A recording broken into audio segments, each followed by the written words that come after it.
اعوذ باللہ من الشیطان الرجیم، بسم اللہ الرحمن الرحیم۔ دوستو، میں ڈاکٹر عبدالرزاق سائرہ ہومیو سے آج بات کریں گے ہم رنگ ورم کے بارے میں۔ رنگ ورم کو اردو میں داد، انگلش میں رنگ ورم، ٹینیا یا ڈرماٹوفائٹوسس کہا جاتا ہے۔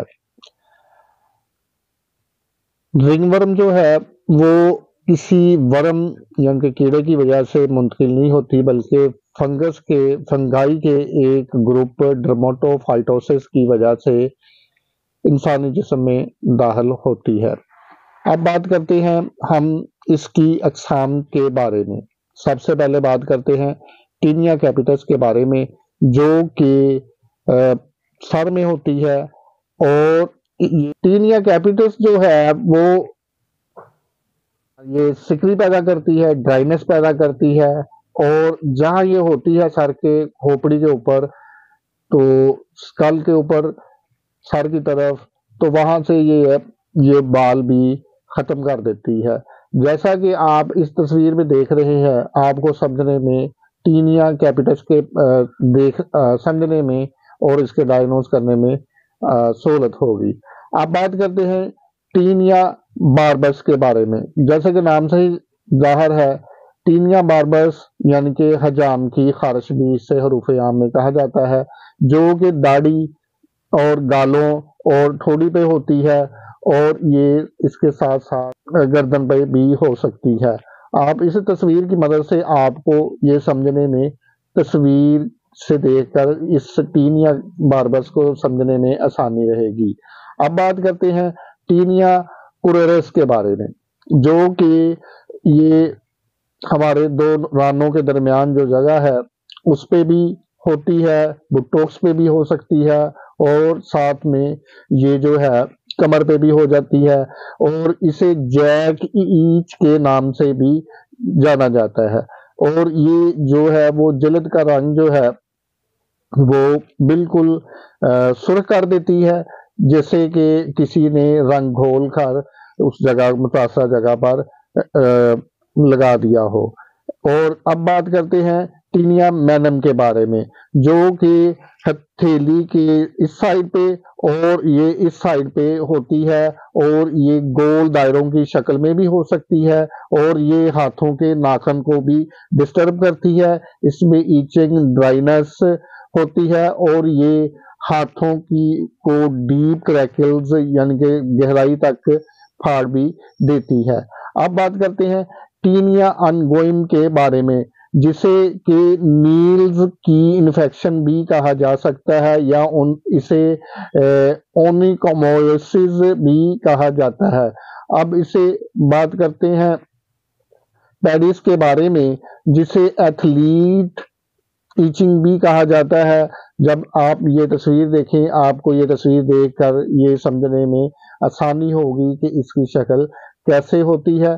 یہ پاؤں کی جو تلوے ہیں ان کے اوپر بھی ہوتی ہے، اور یہ انگلیوں کے درمیانی حصوں میں بھی ظاہر ہوتی ہے، اور خاص کر ان دنوں میں جب گرم علاقوں میں سردی آتی ہے تو اکثر لوگ اس کی شکایت کرتے ہیں۔ اب بات کرتے ہیں اس کے سائن اینڈ سمپٹمز کے بارے میں۔ سائن اینڈ سمپٹمز کی بات کریں تو اس کی جو یہ رنگ جو ہوتی ہے اس کی طرح کی گول ہوتی ہے، اور بعض دفعہ یہ چھوٹے چھوٹے دانے جو ہوتے ہیں جیسے رنگ کے ہوتے ہیں، گول سرکل کی شکل میں ایسے ہوتی ہے، اور اس کا جو اندر والی جلد ہوتی ہے وہ بالکل ٹھیک ہوتی ہے، اور یہ اس کا رنگ جو ہوتا ہے وہ براؤن بھی ہو سکتا ہے، اور ڈسکلریشن آف سکن ہوتی ہے، ریڈ کلر بھی ہو سکتا ہے، داد ہوتی ہے، اور سکیلنگ ہوتی ہے۔ اس کے ساتھ خارش اور سوجن ہوتی ہے، درد ہوتی ہے، جلن ہوتی ہے۔ اس کے بعد بات کرتے ہیں ڈائگنوسس کے بارے میں۔ ایک آلہ ہے جو آپ ادھر دیکھ رہے ہیں، اسے کہتے ہیں وڈ لیمپ بولتے ہیں، جو کہ الٹرا وائلیٹ ریز نکالتا ہے۔ اس کی الٹرا لائٹ جو ہے وہ جب متاثرہ جگہ پر ڈالی جاتی ہے تو آپ دیکھیں یہ جیسے نظر آ رہی ہے کہ متاثرہ جگہ جو ہوتی ہے وہ زیادہ روشن نظر آتی ہے۔ تو یہ ڈائگنوز کرنے کے لیے ایک اچھا طریقہ کار ہے۔ اور اگر آپ یہ نہیں کر سکتے تو وہ متاثرہ جگہ کو نکال کے اس کا جو ہے وہ مائکروسکوپک ویو دیکھنے سے بھی اس کی ڈائگنوز ہو سکتی ہے۔ اس کا بلڈ ٹیسٹ وغیرہ تو ہوتا نہیں۔ اب بات کرتے ہیں خوراک کے بارے میں۔ خوراک جو ہے وہ خاص اس میں اہم کردار ادا نہیں کرتی۔ خوراک ہمیں جو ہے وہ ہمیں نارمل ہی استعمال کرنی چاہیے،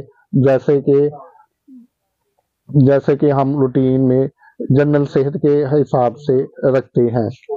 اب بات کرتے ہیں ہم اس کی احتیاط کے بارے میں۔ آپ کو چاہیے کہ انڈر ویئر جو ہے وہ ہوادار استعمال کریں، ہوادار کپڑے استعمال کریں، ہوادار جرابیں اور شوز استعمال کریں، کیونکہ یہ زیادہ تر پاؤں میں پسینہ آنے کی وجہ سے یا خشکی نہ ہونے کی وجہ سے، جلد کے خشک نہ ہونے کی وجہ سے یہ معاملات ہوتے رہتے ہیں۔ اس کی ٹریٹمنٹ کے بارے میں بات، سب سے پہلے ہم نقص 1M کی ایک خوراک دیتے ہیں، اس کے بعد کارسی 1M کی ایک خوراک، بیسلینیم 1M یا CM depends on the condition اور سچویشن آف دی پیشنٹ۔ اس کے بعد ہم دیتے ہیں کینڈیڈیا 1M کی ایک خوراک، یا اس کے بعد ایسٹ کی ایک خوراک 1M کی دیتے ہیں۔ اس کے بعد ہم گریفائٹس 1M یا CM depends on condition, patient condition, 1M یا CM کی 3 خوراکیں استعمال کرواتے ہیں۔ اس کے بعد پیٹرولیم 1M یا CM کنڈیشن کے مطابق اسے استعمال کرواتے ہیں۔ اس کے بعد جو ہے پیٹرولیم جو ہے وہ 200 میں روزانہ کی بنیاد پہ دے رہے ہوتے ہیں۔